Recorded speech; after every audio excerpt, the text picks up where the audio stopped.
Selamat sore Pak Nov. Wah, selamat sore bro. Yes. Gimana Pak? Sehat terus Bang. Wah, kita nih. Ini terima kasih sudah diganggu ini Pak. Wah, waktunya. Sama-sama. Kesibukan Pak Nov, tapi kesibukan kita juga kali Pak ya. Sudah punya tugas waktu banyak. Enaknya. Oke, ini panggilannya sahabat-sahabat Lusindo Pak Nov. Oh, sahabat Lusindo. Teman-teman. Keren. Matur nuwun.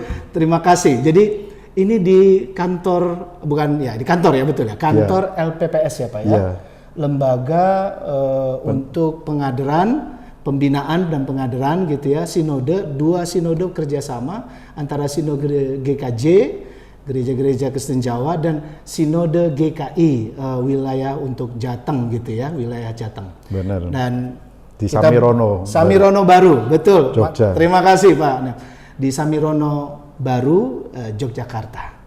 Kita ketemuan dengan Bapak Pendeta Novembri. Pak Nov, nama lengkap Novembri?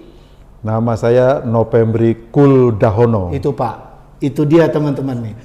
Dari dulu saya agak tertarik dengan Kuldahono itu. Nah, gimana? Kuldahono itu maknanya hebat sekali. Gimana Pak? Dulu Kul itu dari Belanda. Dahono itu bahasa Sanskerta, artinya api panas yang membara. Api panas yang membara. Ya, ceritanya di usia kandungan saya itu ya ibu 5 bulan atau 6 bulan, bapak sama ibu tuh berantem. Bapak saya kan CPM, orangnya keras. Ibu tuh perawat tapi lembut gitu loh. Nah sampai akhirnya ibu mengatakan game over. Cerai. Di usia bapak 6 bulan? Ya di kandungan itu. Terus? Cerai. Nah, tapi ternyata ketika saya lahir di bulan November. Novembri itu. Iya, November itu. Kuldahononya? Ya, api yang panas, api yang membara, mendingin. Bapak ibu tidak jadi bercerai, malah tambah cinta. Saya malah tambah adik 4 lagi. Tapi titiknya dari waktu kehamilan Pak Novembri. Iya, itu pas saya lahir, kok ono bayi bagus banget ini. Bapak dan ibu tidak jadi bercerai. Nah saya tanya nama yang Novembri Kuldahono itu. Nah, Bapak berarti anak pertama? Saya anak yang ke-5. Jadi bapak itu punya anak 9. KB belum ada. 9 ya? 9. Saya lahir 18 November 1962. 62. Setelah bapak ada 4 lagi? 4 lagi baru KB ditemukan. Benar-benar Kuldahono itu? Iya, Kuldahono. Oke Pak, besar di Jogja, di Solo? Wow, saya dari lahir di Jakarta. Oh, bapak anak Jakarta? Betawi asli. Saya berpikir selama ini teman-teman sahabat-sahabat kalau enggak Solo, Jogja nih. Iya. Contohnya Jakarta Pak, Betawi asli? Ya bukan, bapak ibu darahnya Jawa. Pernah ke Palembang dan sebagainya, tapi sejak tahun 1956, bapak sudah menetap di Halim. Iya, di Pustiskes itu. Dan disitulah saya lahir sampai lulus sekolah teologi. Jadi darahnya Jawa tapi kultur dan ngomongnya Betawi asli. Nggak ngerti bahasa Jawa sama sekali. Lu gue. Ya. Bapak lulus dari STT Jakarta. STT Jakarta. Sekarang yang namanya STFT Jakarta ya Pak. Tahun berapa atau angkatan berapa? Saya angkatan 81. 86 tamat. Kalau dulu STT kan minimal 5 tahun. 1 tahun harus masuk kayak kawah condro di muko. Lalu kalau mau coba di shortcut ya Pak ya, Bapak masuk melayani sebagai pendeta di Dagen Palu. Gimana Pak? Coba kisah ceritanya. Sejak lulus di Jakarta, saya ini dulu ambil pelatihan-pelatihan di LSM, pergerakan. Bapak di pergerakan. Ya, saya lebih senang memang gerakan sosial. Sehingga di beberapa yayasan saya ikut aktif. Gitu, Yayasan Motivator Indonesia, kemudian terakhir di YBKS. Oh, YBKS. Kemudian terus yayasan, beberapa yayasan di stasiun Senen yang mengelola anak-anak jalanan. Iya, jadi di sana Bapak. Iya, sambil kuliah saya memang minatnya di gerakan-gerakan sosial. Supaya nanti kalau jadi pendeta saya udah punya skill, pengalaman tentang pergerakan itu. Nah, kemudian di YBKS itu yayasan kesejahteraan, yayasan bimbingan kesejahteraan sosial itu. Itu lebih banyak pada memang CO ya, community organization. YBKS itu bukan di Jakarta, Pak? Bukan, di Solo. Solo ya, Pak? Iya. Saya di Solo ikut pelatihan pelatihan pemberdayaan masyarakat dan sebagainya. Pemberdayaan masyarakat. Ya. Berapa tahun itu Pak durasi kita diberi izin oleh Tuhan mendalami tentang ketertarikan kita soal sosial dan segala macam? Saya sejak 87 sudah ikut pergerakan itu. Jadi ya 1 tahun, tapi kemudian ketika saya dipanggil jadi pendeta di GKJ Ndagen Palur, saya tetap terlibat di dalam kepengurusan maupun di dalam komisi-komisi yang ada. Iya. Di Ndagen tahun berapa? Di Ndagen saya dipanggil April 1987. Oke. Bapak lulus tadi Pak? 86. Oh langsung berarti ya Pak ya? Iya langsung. Proses untuk kita mendalami sosial kemasyarakatan itu terus ya Pak ya? Iya terus. Nah di Ndagen Pak, coba deh Pak, awal-awal dulu bagaimana cerita dari pelayanan Bapak awal mula sebagai pendeta muda Pak? Saya di Ndagen itu dewasa kan tahun 1984, jadi saya pendeta pertama sebetulnya. Ya memang Ndagen itu ya seperti kota satelitnya Jakarta lah, Depok gitu, Solo, jadi kota industri. Kota industri, Palur, persimpangan dari 3 kabupaten dan 1 kota, Solo, Sukoharjo, Seragen dan Karanganyar. Pusat itu. Nah, maka ketika saya ikut pelatihan, wah ini tepat sekali karena saya mengorganisir buruh-buruh dan kelompok tani di situ. Gereja tersebut belum punya tanah, belum waktu itu memang sudah jemaat, cuman tanahnya ada yang dikasih oleh desa, ada yang dikasih Perumnas, masih untuk gerakan saya. Wah ini pas sekali. Bapak menawarkan diri atau dipanggil? Kalau di GKJ kan sifatnya dipanggil ya. Karena ada yang kenal saya di YBKS, gereja ini baru dewasa, 84 Juni. Ya, kemudian saya April 87 masuk. Dipanggil bersedia nggak? Menjadi pendeta. Iya. Nah, terus Pak, ketika awal-awal kan nggak mudah Pak. Kalau kami membayangkan ya, sahabat-sahabat Lusindo ya, kalau sudah semuanya settle gitu, semua sudah tersedia, sudah ada pendeta seniornya gitu ya, ya tetap ada pergumulan. Tetapi ini awal, bagaimana Pak? Ya, di awal tidak berarti mudah juga, karena kultur di klasis Solo itu kan gereformirnya kuat. Ya, saya pendeta yang pertama alumni STT Jakarta. Biasanya itu rata-rata UKDW. Kok wani-wani ini manggil Jakarta? Yang pertama dikenal tradisinya liberal. Yang kedua unggah-ungguh toto kromo boso Jawanya tidak ada. Minimalis. Nggak minimalis kok berani manggil gitu loh. Nah itu. Jadi di awal-awal memang banyak juga konflik yang terjadi dengan majelis. Sampai pernah suatu saat katekisasi saya dilarang. Karena pengajaran ya komisi gimana Pak? Katanya terlalu sosialis. Memang saya lebih senang pada pendekatannya Paulo Freire. Ya jadi pendidikan bagi kaum tertindas. Jadi memang metodenya saya kateksasi tidak pakai katekismus Heidelberg. Tapi langsung turun ke jalan? Ya saya pendekatannya pada penyetelan film-film Arming the World, kemudian apartheid di Afrika Selatan, saya putar film, kemudian kami diskusikan bagaimana nih gereja satu sama-sama percaya pada Yesus, yang satu kulit hitam, yang satu kulit putih. Tapi kok Ya, lalu bagaimana belajar. Nah, ketika mau CD, ditanyanya dengan katekismus Heidelberg.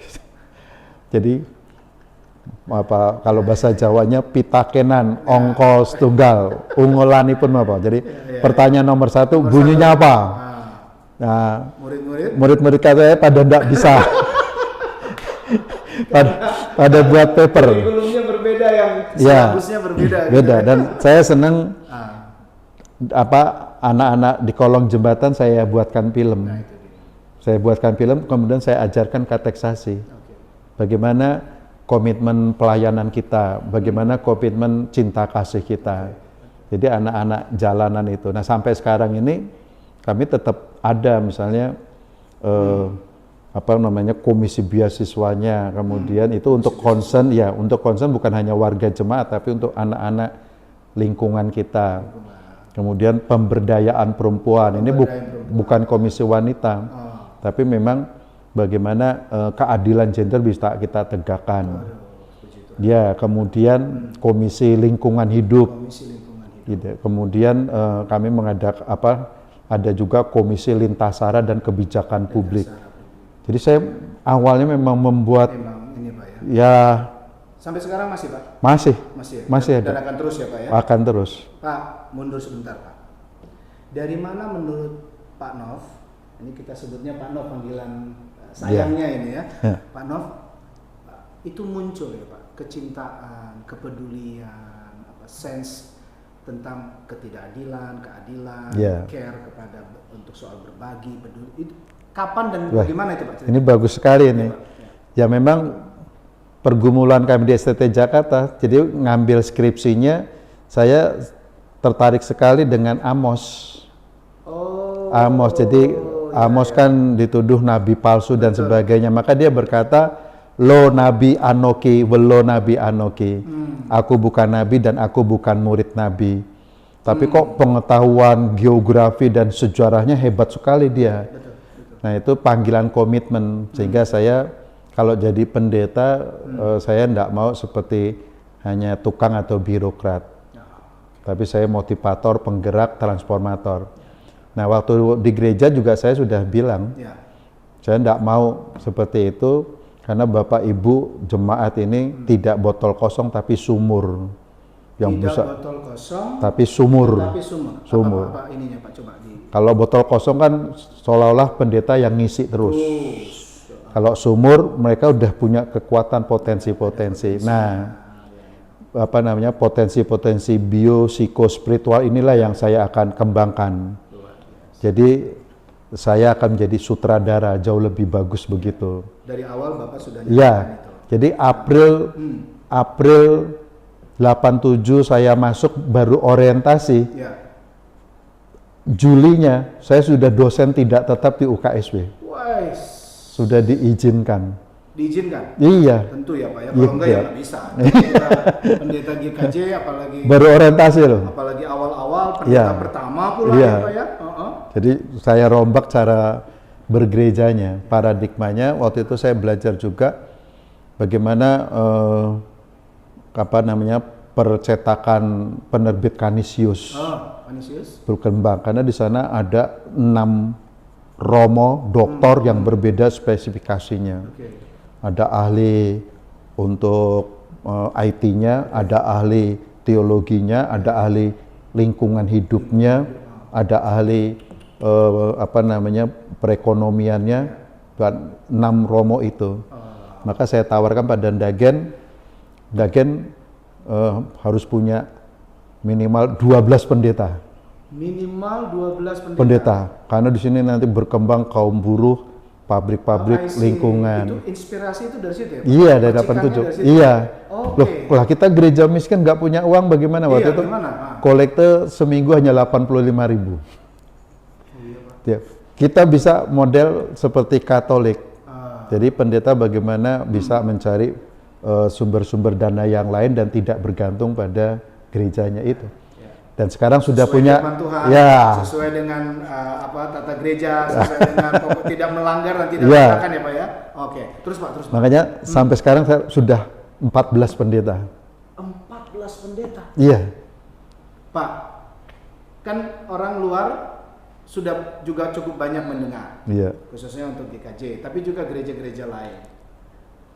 Itu apa pertanggungjawaban kita kepada kehidupan, pada Tuhan? Iya. 14 Pak. 14. Monggo Pak, coba cara kita mengungkapkan gimana Pak? Ya kadang-kadang kan gereja berpikir punya pendeta seperti punya pegawai, harus cukup gaji dan sebagainya. Kalau kami, ya kendaraannya, ya, ke biaya obat dan sebagainya, ya. macam-macam.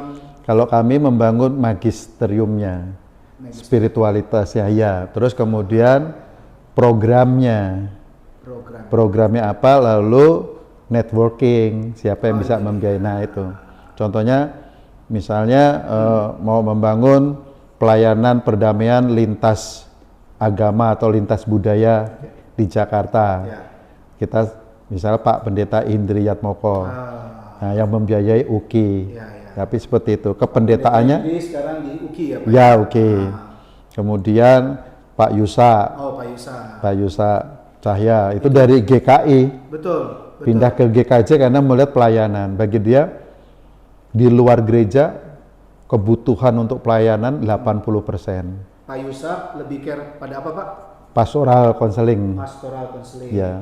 Dan Sinode GKJ juga cukup banyak juga Pak ya, melibatkan.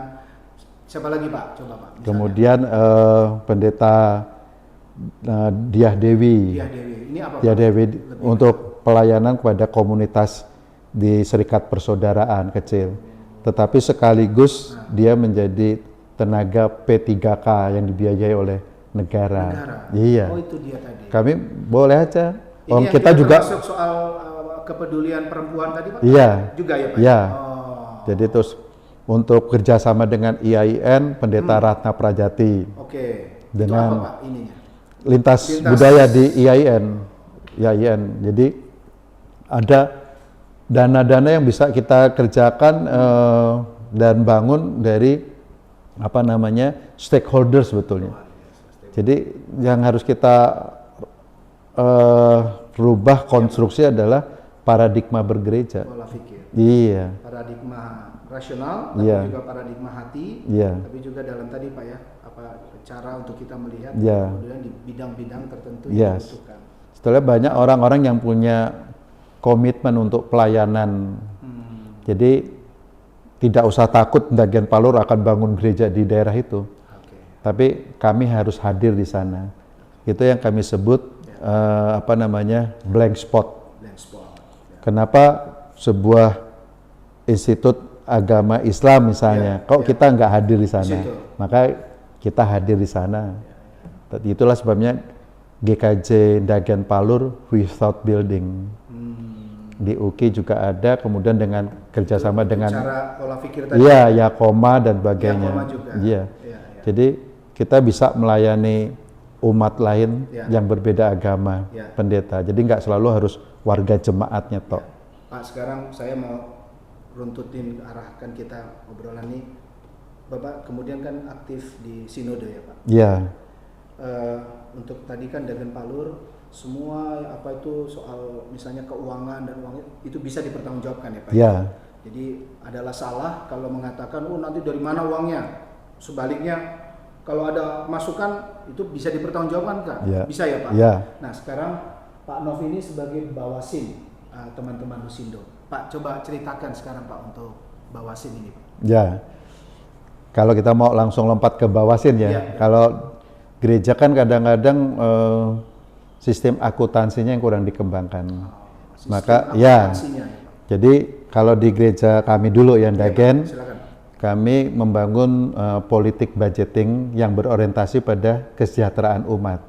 Oke, itu gimana Pak? Coba definisinya. Jadi politik budgeting kan sebetulnya kadang-kadang penganggaran dianggap tidak penting, dipasrahkan orang. Padahal politik budgeting itu adalah perencanaan yang strategis dalam bentuk angka.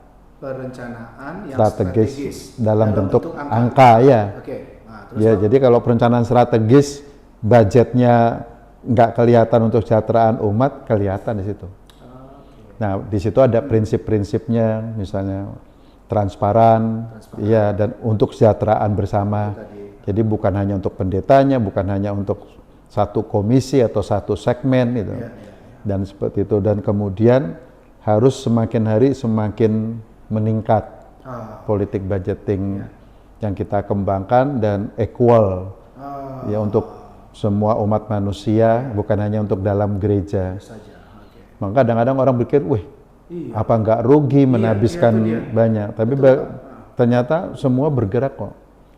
Dan banyak orang-orang di luar melihat itu. Nah, jadi ketika itu dilakukan, ya, sebetulnya itu menjadi bagian kuat untuk kita bisa lebih yakin buat Tuhan akan kasih berkat, dan itu kita pertanggungjawabkan lagi, tambah lagi gitu ya, terus begitu ya Pak. Nah, yang kami kembangkan kan bukan hanya soal teknis, tapi spiritualitas.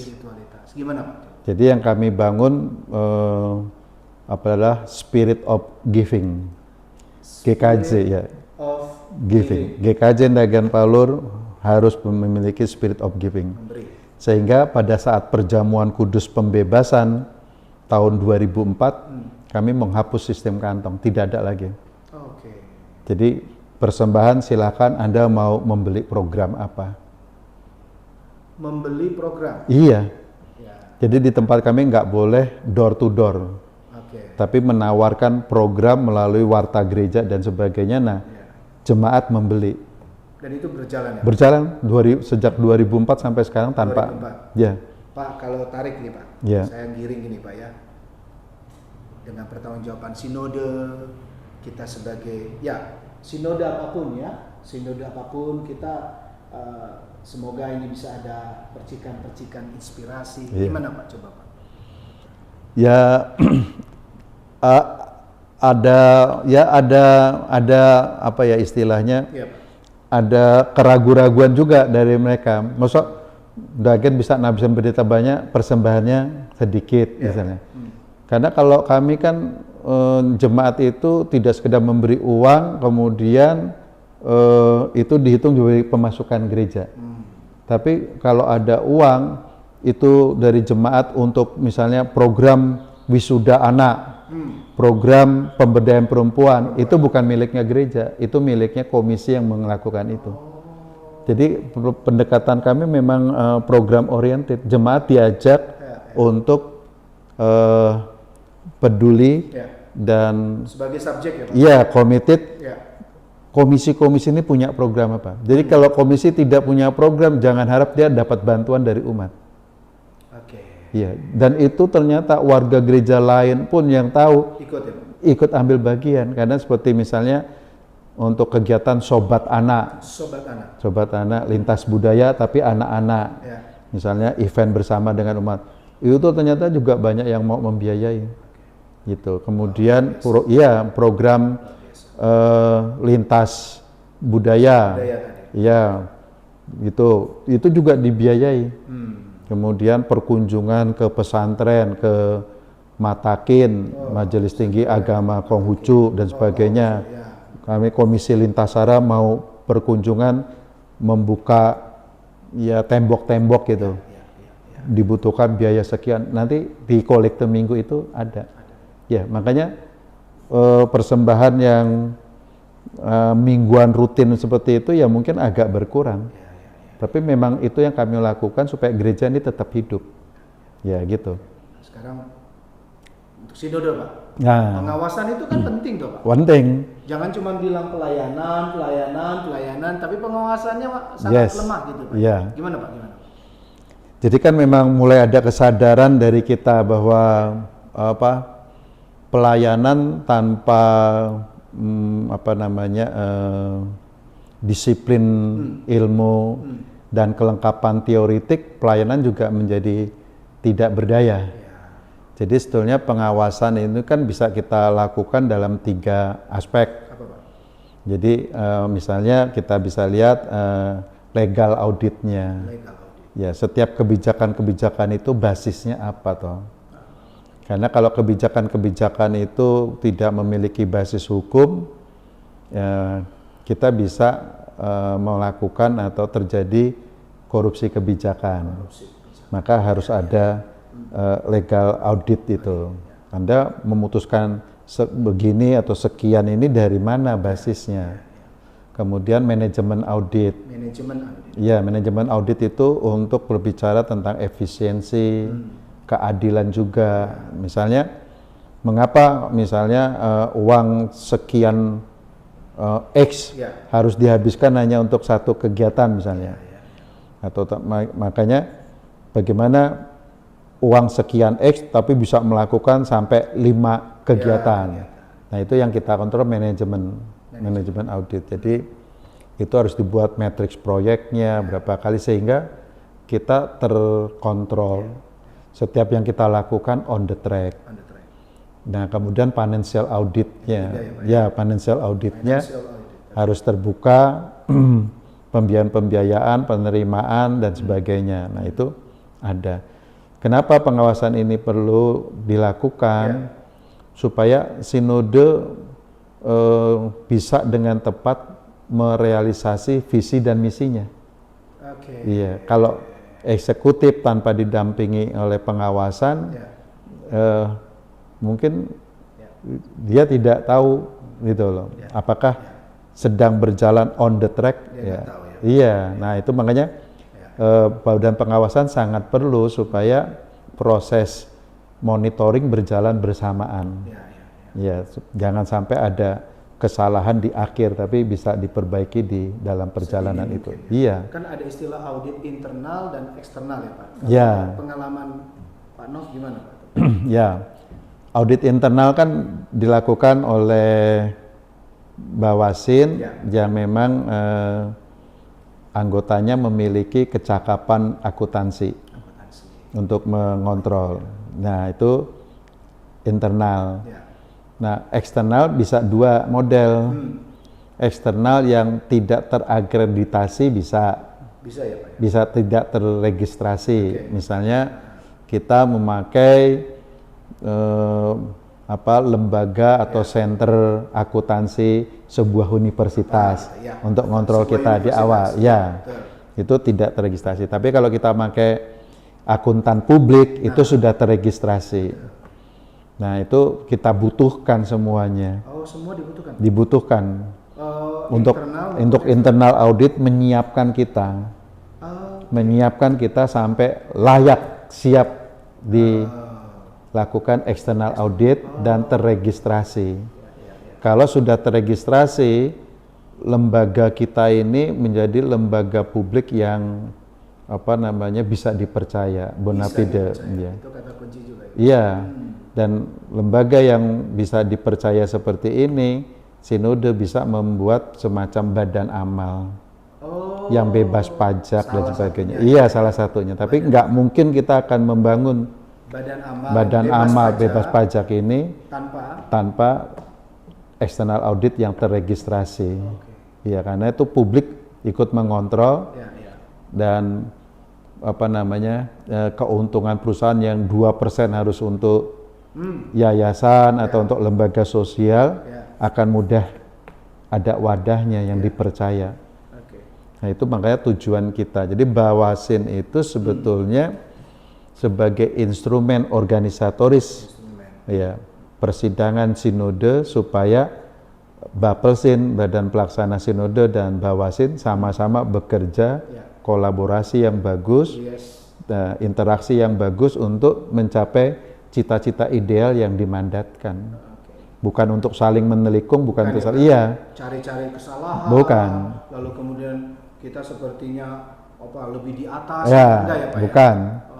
Ya, jadi memang tujuannya adalah ini kebijakannya kok belum ada, harus dibuat SOP dulu, supaya asas keadilan, asas transparansi itu bisa kita lakukan. Gitu. Kalau secara teologis ya Pak ya, kan ada misalnya ungkapan mempertanggungjawabkan berkat gitu. Ya. Kalau dalam hubungan proses yang selama ini berjalan, apa yang Bapak lihat? Ya. Disinilah pergumulannya. Kadang-kadang orang memakai ayat yang satunya. Iya. Jika tangan kananmu memberi, tangan kiri nggak boleh tahu. Wah, sering disalahgunakan ya Pak? salah gunakan. Gimana Pak? Nah itu kalau tangan kanan memberi, tangan kiri nggak boleh tahu. Yang seneng penjahat-penjahat itu. Oh, ya. Amin untuk itu. Iya. Pak ya. Jadi Iya. jangan mencuplik-cuplik ayat. Iya, Pak, yang untuk seneng, kepentingan iya. sendiri ya Pak. Yang gelap-gelap seneng gue. Ya. Nah, itu maksudnya Nah, gimana sesungguhnya. Jadi ketika ada proses audit, terus sumber pemberi itu kita beri informasi ke jemaat, dulu ada konflik juga, maksud memberi persembahan pakai inisial, pakai ini. Ya itu untuk kepentingan akuntansi. Dong ini. Nah kenapa seperti itu? Itu bukan untuk kesombongan. Nah maksudnya Yesus memberi tangan kanan, tangan kiri itu kesombongan. Itu kesombongan. Nggak usah sombong-sombong lah. Tapi yang kita lakukan dengan terbuka ini justru untuk mencegah dosa. Ya, karena kita tahu justru mencegah dosa. Jadi uang itu diterima dari siapa, kapan, dan sekarang uang itu berada di mana, kan aman.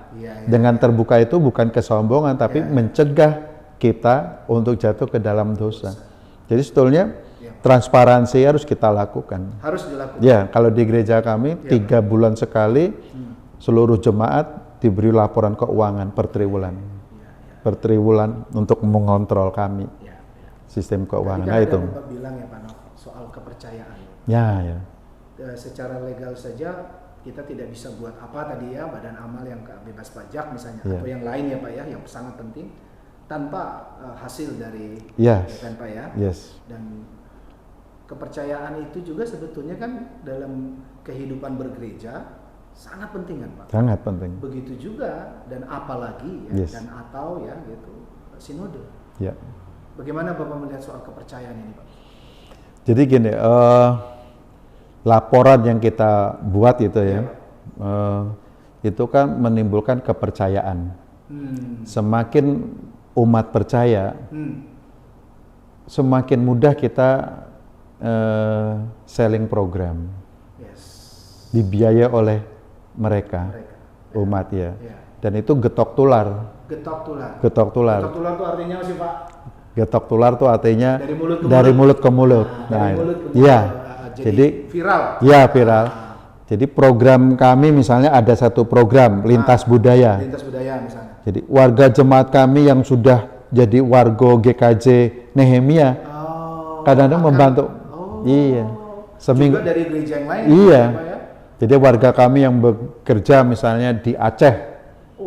Ya, kadang-kadang membantu diakonia untuk itu. Jadi seperti itu. Itu terjadi karena itu tadi ya. Report itu kepercayaan. Reporting kita, transparansi dan kita mempertanggungjawabkan itu. Terus gimana Pak? Nah mungkin ini satu-satunya GKJ yang tidak ada kantong persembahan. Jadi waktu persembahan ya kita memotivasi persembahan, bahwa persembahan sudah di kotak, Anda mempersembahkan untuk apa? Jadi satu-satunya yang memang kami bangun spirit of giving. Spirit of giving. Ya, spirit, bukan spirit of taking. Kalau spirit of taking kita nggak akan mampu apa-apa.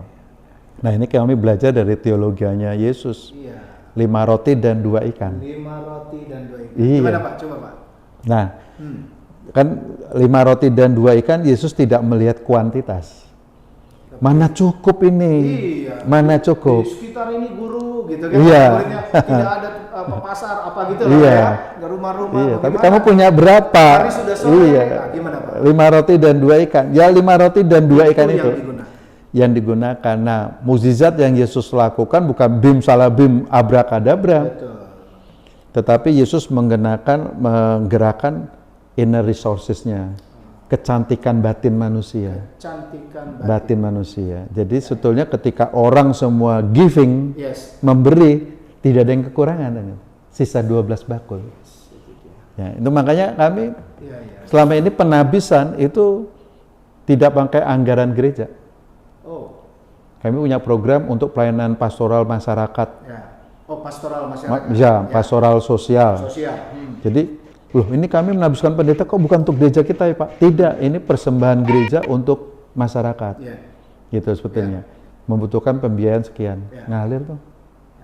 Ternyata banyak yang memberikan, nggak pernah kekurangan kami. Dua yang tadi Bapak sebut yang mungkin belum terlalu tersentuh, yang perempuan Pak, sama lintas budaya tadi Pak. Coba di-share-kan itu Pak. Jadi kalau Komisi Pemberdayaan Perempuan ini mencoba politik renaming, menamakan kembali realitas, tapi dari perspektif perempuan.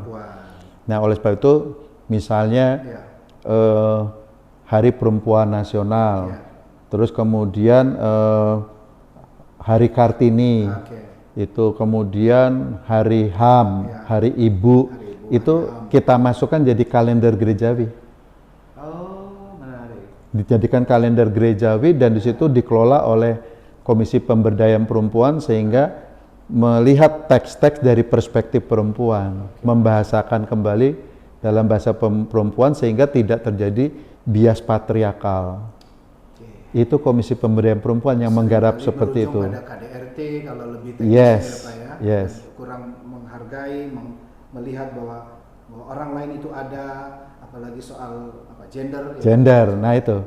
Jadi di situ misalnya Hari Kartini, kadang-kadang orang malah memperkuat ideologi bias gender lah. Perempuan tugasnya pakai dasi. Kalau kami tidak. Kami di Hari Kartini membahas misalnya kekerasan dalam rumah tangga. Nah, di situ kita diskusi jadi kekerasan verbal, kekerasan psikologis, kekerasan ekonomi, kekerasan macam-macam fisik dan sebagainya itu dibahas di Hari Kartini. Kalau negara menggarap mungkin hanya budayanya, kita pada esensi etisnya. Nah, itu teologisnya. Nah, kalau yang itu Pak, lintas budaya itu. Nah, lintas budaya supaya kita hidupnya tidak soliter ya.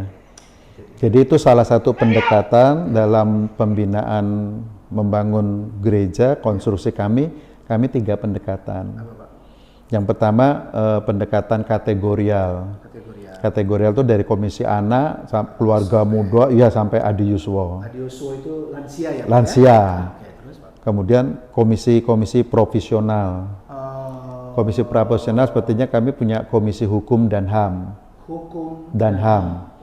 Jadi misalnya orang kesulitan untuk membicarakan warisan, kasus perceraian, kasus buruh-buruh dipecat di PHK tanpa keadilan, di pabrik-pabrik sekitar kami.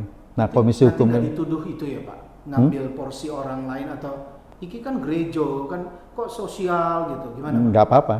Artinya ada buruh-buruh waktu itu minta tolong. Kalau minta tolong kami kan tidak berbayar. Nah, ini tugas gereja menolong mereka. Bukan kita yang mau ngurus ya Pak, tapi mereka yang datang. Itu beda. Itu 3 Pak yang ketiga. Terakhir. Nah, misalnya profesional guru di situ, medis yang dokter-dokter jadi komisi kesehatan yang profesional. Jadi mereka nggak usah jadi majelis, no problem. Jadi melayani umat manusia berdasarkan kapasitas dan profesionalitasnya. Itu komisi-komisi profesional. Kemudian misalnya guru jadi komisi pendidikan. Yang sarjana hukum, yang hukum pengacara, jaksa itu komisi hukum dan HAM. Kemudian yang perawat, bidan dan sebagainya komisi kesehatan. Ya itu. Jadi profesionalnya di situ. Yang ekonom dulu kami mempunyai koperasi. Jadi bergeraknya di koperasi pengembangan ekonomi jemaat. Nah, kemudian pendekatan berikutnya adalah teritorial. Apa itu, Pak? Teritorial membuka lintas batas-batas itu. Nah, itu komisi lintas sara, komisi lingkungan hidup. Itu ekologi ya Pak? Ya, ekologi itu kerjasama. Iya, misalnya kami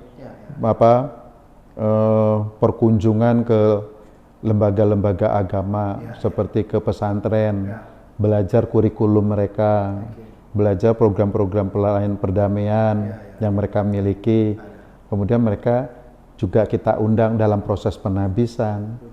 Iya, itu sebetulnya di situ kita ingin membuat apa namanya dekonstruksi kekerasan teologis teritorial itu. Terus ya kemudian membangun persaudaraan dengan Ahmadiyah juga. Nah itu di teritorial itu. Jadi 3 itu. Jadi komisi kategorial. Kebanyakan kan kita terlalu menghabiskan biaya hanya di kategorial, hanya untuk orang dalam toh. Bagaimana keluarnya? Nah iya. Dalam sejarah kan ya itu ya orang yang sudah berjabatan lah gitu ya kan Pak? Iya. Ya minimal ya pendeta misalnya ya Pak ya, atau pastor, lalu kemudian ditempatkan di tempat tertentu atau bidang atau apa. Ya. Nah, konsepnya kan selama ini begitu. Ya. Yang luar biasa, puji Tuhan gitu ya Pak, Bapak dan seluruh majelis dan jemaat sudah berjalan untuk umatnya ya Pak. Iya. Jadi kami mulai program ini ada katakanlah isu kemanusiaan tentang apa kan gitu. Iya. Terus gereja ini maksud hanya di dalam, padahal 80% masyarakat membutuhkan pelayanan pastoral. Nah di situ maka kita gerak. Terus pembiayaan bagaimana? Nah kita justru meningkatkan bahwa pendeta-pendeta kami juga sebagai seseorang yang mampu mengorganisir, bisa fundraising and friendraising. Fundraising and friendraising. Jadi semakin banyak sahabat, semakin banyak di pembiayaan program. Iya. Dan friends. Iya, friendraising. Anda semua adalah sahabat. Iya. Kami jadikan seperti itu. Ya. Bukan hanya 5 roti dan 2 ikan atau yang punya tanggung jawab. Ternyata ketika semua bergerak, makanan berlebih. Nah, itu yang kami lakukan. Semua kenyang. Iya. Dan bahkan ada lebih. Nah 12 bakul. Iya. Kenapa bisa lebih? Kenapa? Karena dari spirit of taking, ini untuk aku aja nggak cukup. Itu yang bikin habis. Gerakan oleh Yesus menjadi spirit of giving. Itu yang membuat itu masih ada sisa 12 bakul. Yes. Jadi makanya di jemaat juga, Pak kita menabiskan kok nggak untuk kita. Ya memang nggak untuk kita. Untuk kita tapi untuk kemanusiaan. Tapi ibadah minggu kan bergulir terus ya Pak? Yes. Itu berjalan, terus ditingkatkan. Tapi ini juga menjadi lebih kuat ya Pak? Ketika kita bisa melek untuk melihat yang lebih luas, kita lebih kuat lagi juga di dalam. Gitu ya. Dan itu semua hari-hari raya nasional, yang memperbaiki kemanusiaan manusia, kami jadikan kalender gerejawi. Ada. Jadi misalnya hari anak nasional 23 Juli ya. Besok wisuda anak dengan itu. Wisuda. Ya, jadi diterima oleh umat di wisudanya di dalam ibadah gereja. Pak Nov, ini seru banget nih. Padahal sudah mau malam ini. Santai aja, santai. Pak Nov, sampai titik ini Pak. Kira-kira apa yang Bapak bisa sampaikan ya Pak? Ini yang sebetulnya ini yang paling penting. 2 lah. Nanti 1 lagi yang terakhir. Apa yang mau Bapak sampaikan kepada generasi yang lebih muda ini Pak? Kepada ya tidak hanya pendeta-pendeta muda atau rekan-rekan jemaat yang lebih muda, tapi khususnya untuk generasi yang lebih muda ini Pak, dengan tantangan zaman ini Pak. Ya bagi saya generasi yang muda ini harus memiliki vitalitas transformatif. Apa itu? Vitalitas transformatif adalah kemampuan kapasitas untuk mentransformasi sebuah realitas menuju realitas baru yang berbeda secara kualitatif. Yang lebih baik. Yang lebih baik. Jadi imajinasinya harus kita bangun. Kenapa begitu? Karena kita harus terus-menerus secara konstan melakukan rekonstruksi realitas kita. Dari bahasa-bahasa yang misalnya tidak adil, dijadikan bahasa yang adil. Kan itu vitalitas transformatif. Makanya kok gereja hanya begini saja? Bagaimana ini membantu umat dalam menarasikan sebuah realitas? Maka ada komisi pemberdayaan perempuan. Jadi di situ menolong kita memakai bahasa keagamaan, penggunaan jargon, istilah, itu penting ya. Terus bagaimana nih kok banyak orang nggak diperlakukan tidak baik, ada Komisi Hukum dan HAM yang siap bergerak. Bagaimana mereka hidupnya? Ya mereka hidup dari mungkin sebagai pengacara atau sebagai pegawai negeri, tapi ini sumbangsihnya untuk masyarakat, Komisi Hukum dan HAM. Jadi jemaat-jemaat muda, misalnya ya Pak ya, dia sebagai lawyer, nah, jadi dia bisa gimana Pak? Ya, yuk ambil bagian sesuai dengan pada fashionnya kan. Kadang-kadang pelayanan tuh mungkin hanya terkurung dari majelis tok gitu. Atau kategorial tadi. Kategorial. Kalau kami, no, Anda fashionnya di mana? Pak, saya gerakan sosial atau pelayanan hukum, masukkan pelayanan hukum. Saya di kesehatan Pak, jadi masyarakat. Pernah suatu saat gimana, Pak? Pelayanan kesehatan kami disuruh tutup oleh lingkungan. Karena dianggap itu usaha kristenisasi. Karena pernah sampai 40 orang berobat. Ya, kami pelayanan kepada masyarakat di salah satu gereja, mereka tidak dipungut biaya, silahkan itu. Nah ternyata ketika dilarang begitu, sampai masuk, dibicarakan di tingkat RT dan RW. Lalu mereka malah memutuskan, terus laksanakan. Ya, terus laksanakan. Ternyata yaitu salah satu orang pendatang, saya nggak sebutkan namanya, dan sengaja ternyata menggerakkan orang lain masuk ke situ, lalu difoto, dipublikasi, kipas-kipas. Ternyata RT dan RW-nya sendiri yang sepakat, enggak, ini sangat menolong, mendukung. Itulah sebabnya ketika akhirnya dibangun gereja, ini nggak perlu IMB-IMB-an, gereja ini sudah kita rasakan manfaatnya sampai sekarang. Bilang menjadi bagian dari masyarakat. Yes. Karena kita sudah dari awal, bahkan awal di sana juga itu titik peduli berbaginya sudah sangat nyata ya Pak. Termasuk gamelan. Gimana gamelan? Jadi gamelan itu juga bagian dari lintas budaya dan lintas sektoral. Jadi masyarakat setempat mereka datang ke gereja, latihan di gereja. Iya. Dan siapapun mau nanggap istilahnya boleh. Untuk misalnya bersih desa, acara itu boleh. Bahkan setiap ada acara gereja penabisan, bisa dikatakan 50% adalah anggota masyarakat hadir. Bukan yang main iya, sama-sama ya. Dan beberapa sekolah negeri memakai eskulnya di tempat kami. Pusat budaya itu. Jadi untuk pelatihan silahkan, yang penting dijaga di. Nah itu cara kita mendekonstruksi kekerasan teologis.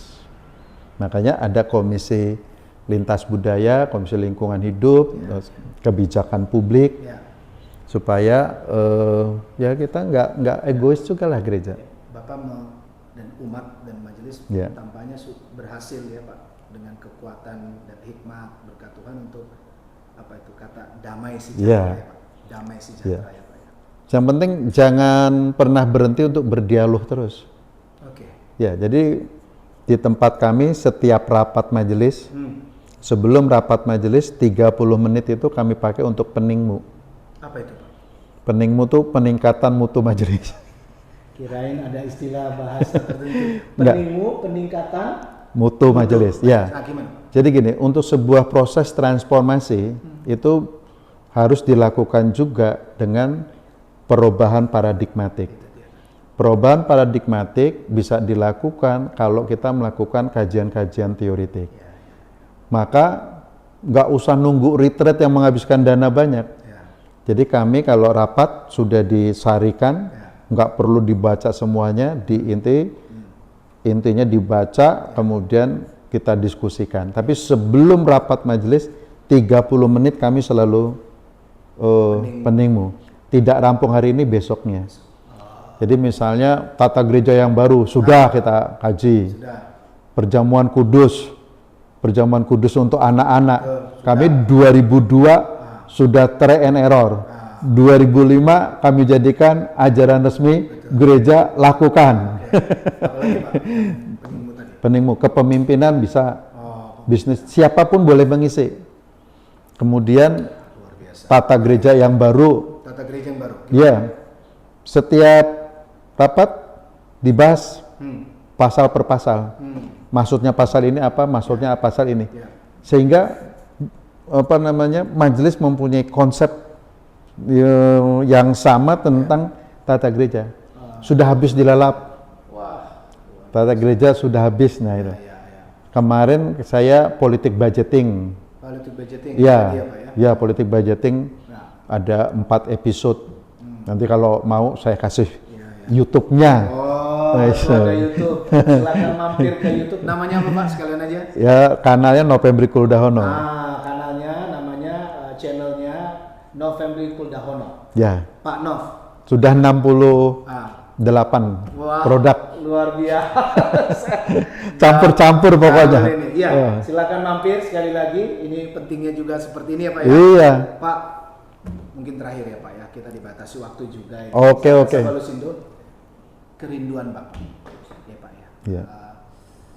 Visi kalau bahasa kerennya ya Pak ya. Tapi kerinduan seorang Novembri, seorang pelayan Tuhan yang sudah ya kalau dibilang berhasil nanti dibilang sombong ya Pak. Iya. Ya. Berhasil dalam tanda kutip dengan kekuatan Tuhan membukakan hati mata hati kerjasama dengan jemaat dengan umat, tapi bukan hanya di dalam tapi juga jadi berkat bagi banyak orang. Kerinduan ke depan apa nih Pak? Monggo Pak. Kalau saya justru terinspirasi dari Yesus. Jadi nilai kerajaan Allah itu harus menjadi gerakan konkret gereja. Jadi gereja kami, gereja kan eklesiologi bisa cara institusional. Kami lebih memakai ziarah iman yang. Di mana letak teologis Tuhan Yesus itu di mana coba? Nah, artinya gereja ini jauh lebih penting mendatangkan kerajaan Allahnya. Ya, bukan soal kekayaan finansial yang baik. Memang itu perlu untuk instrumen pembiayaan. Tapi kami jauh lebih bagus memang itu sebagai gerakan kerajaan Allah yang mendatangkan kerajaan Allah, tanda-tanda gitu loh. Makanya kami menyebutnya blind spot. Kalau dari dunia sinyal kan suatu area yang tidak tersentuh sama sekali dengan sinyal. Kalau kita naik mobil, kenapa di sini kok kita nggak hadir? Kenapa di buruh-buruh yang membutuhkan pertolongan hukum kita tidak hadir? Maka yuk gereja memiliki komisi hukum dan HAM. Ketika aku sakit kamu mengunjungi aku. Ya itu. Ketika aku dalam penjara kamu mengunjungi aku. Yes. Itu apa ya? Ya, jadi kami sudah menandatangani 3 MOU dengan rumah sakit juga. Satu. Mana saja Pak kalau boleh disebut? Panti Waluyo. Terus Dr. Un. Dan rumah sakit Pusat Muwardi. Tim doa kami. Tim doa tanpa itu ada MOU-nya Pak ya? Ada dari Dr. Un ada. Resmi. Karena memang menolong. Dan akhirnya apa? Sahabat-sahabat yang sakit ketika didoakan, mereka tahu dan akhirnya mempersembahkan. Padahal bukan warga kami. Dia mempersembahkan. Nah, itu uang itu dipakai lagi untuk terus untuk komisi tim doa. Dan itu kita pertanggungjawabkan ya Pak? Iya. Komisi beliau-beliau yang mempersembahkan di komisi komisi itu ya komisi Pak, itu dan itu bagian dari itu kita ambil bukan gerejanya ya Pak ya? Bukan, jadi komisi itu nanti bertanggung jawab pada kita karena ini kalau tempat kami kan komisi-komisi boleh fundraising, nanti kan dilaporkan supaya kreativitas imajinasi. Ada yang bandel nggak Pak? Ada yang harus ditegur nggak begitu Pak sepanjang ini gitu? Ya pasti ada, tetapi bukan karena niat jahat ya. Tetapi kapasitas manajerial yang kurang lah. Iya, jadi misalnya setiap ini harus kita minta bukti-bukti objektif gitu. Lah ini kan untuk pelayanan gitu. Kadang-kadang yang dibantu itu juga tidak mau tidak mau kelihatan orang bahwa dia dibantu. Mungkin malu, gengsi sehingga tidak mau. Kan kita juga susah, tapi bisa dengan cara lain, difoto ada. Jadi bukan bukti penerimaan, tapi ada bukti memang penyerahan. Kan kadang-kadang memang ya sudah dia.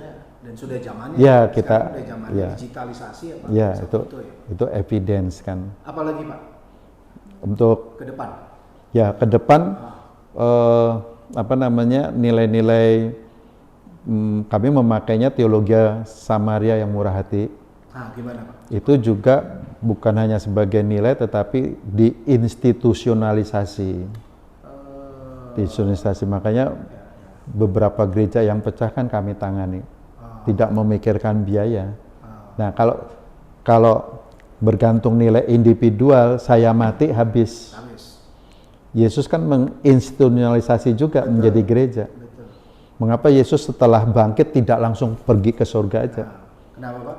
Karena dia ingin membangun institusional, diinstitusionalisasi itu. Gerakan kerajaannya Allah itu menjadi gerakan organisatoris. Betul. Iya, toh? Dan dia melakukan penampakan. Iya, penampakan itu. Nah, iya kan Pak ya. Jadi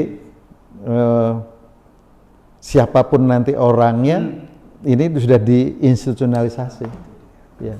Jadi saya sudah emeritus sudah 2 tahun, purna tugas sudah 2 tahun. Sudah 2 tahun. Iya, no problem dalam diskusi-diskusi kami. Dan ini jalan terus. Makanya ketika orang berkata, nanti itu kan cuma November, ternyata tidak. Nah, dengan demikian saya sudah melihat indikator. Berarti ini sudah institusionalisasi. Tanpa saya mengatakan ya ini dan jalan. Gitu. Jadi bukan karena melulu Yes. Pak. Yes. Suatu saat besok saya hilang, mati, tak berdaya. Nah, tapi kan kalau sudah terinstitusionalisasi, contohnya ketika kami dulu nggak pakai kantong persembahan itu kantong itu hanya teknis. Hanya teknis diedarkan, hanya teknis. Yang perlu digarap itu spirit of giving. Kami masuk dulu 5 kantong. Untuk apa 5 kantong? Supaya banyak, tidak. Hati yang tidak memberi tidak akan mengisi. Bahkan uang ditukar jajan dulu supaya bisa 5 kantong. Itu dia, nah iya, pecah. Dan itu membuat kerepotan. Kemudian 3 kantong. 3 kantong, akhirnya 1 kantong. Sampai 1 kantong sudah tahu ternyata tanpa kantong. Itu banyak, wah gereja udah kaya tau, udah nggak butuh persembahan. Tidak, kita spirit of giving. Ternyata malah berlebih, yaitu. Jadi banyak dari warga-warga gereja lain ikut ibadah di tempat kami dan membeli program kami, istilahnya. Membeli program. Jadi komisi-komisi kami ajarkan jangan minta-minta, tapi selling your program. Selling your program. Terus bertanggungjawabkan itu. Iya. Kemudian terus itu diupayakan lebih luas. Yes. Kepada siapapun. Bukan hanya untuk warga. Bukan hanya untuk orang Kristen, tapi agama suku apapun. Dan jangan pernah merasa rugi ketika memberi, kan gitu. Jangan pernah merasa rugi dengan memberi. Oke, Pak Nov, terima kasih. Terima kasih. Kita banyak belajar ya, sahabat-sahabat Usido. Saya aja belajar banyak. Jadi hal-hal yang kita lakukan pun yang sering kita bilang itu pelayanan ya Pak, harus dipertanggungjawabkan. Yes. Terima kasih Pak Nov. Terima kasih. Tuhan berkati. Sudah dipercaya juga untuk berbagi. Semoga berguna. Pasti berguna. Yes. Dadah dulu Pak. Salam semua. Tuhan berkati. Terima kasih sahabat-sahabat Usido. Itu. Makin mantap. Yes.